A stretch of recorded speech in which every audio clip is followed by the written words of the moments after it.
இன்னைக்கு அம்மா இருக்காங்க, இன்னைக்கு தான் இருக்கிறாங்க, நாளைக்கு இருப்பாங்களான்னு தெரியாது, காத்து வச்சுக்கோ. இன்னைக்கு அப்பா சொல்றார், இன்னைக்கு சொல்றார், கேட்டுக்கோ. டீச்சர்ஸ் இப்போ சொல்றாங்க, கேட்டுக்கோ, எழுதி வச்சுக்கோ உன்னுடைய டைரியில. உன் காலடி படுகின்ற ஆற்று நீரை மீண்டும் உன் கால்கள் சந்திக்க வாய்ப்பே கிடையாது. One time opportunity. Life is one time opportunity. +1 one time opportunity. Fail ஆனா ஜூனியரோட உட்காந்து படிக்கணும். +1 இஸ் ஒன் டைம் ஆப்பர்ச்சுனிட்டி. நினைச்ச மார்க் கிடைக்கலனா அந்த கோர்ஸ் உனக்கு கிடைக்காது.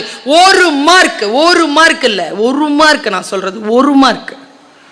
பர்சன்டேஜ்ல சொல்லல, ஒரு பர்சன்டேஜ் மார்க்ல சொல்ற, ஒரு மார்க். நீ ஓட்டப்பந்தயத்துல தான் பாரு, அந்த ஒரு fraction of second தான். 10th +1 +2 படிக்கிறீங்களா, இந்த வயதை சேமித்து வைத்துக் கொள்ளுங்கள். இந்த டைமை நீ விட்டுட்டனா அடுத்த டைமை உன்னால பிடிச்சிக்க முடியாது.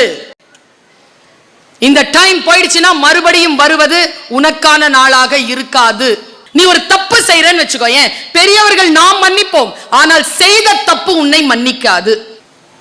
செய்த தப்பு எப்படி மன்னிக்கும்? பின்னாலேயே வரும். தப்பு செய்யாம இரு. எப்படி மேடம் இருக்கிறது சொல்லி தரவா?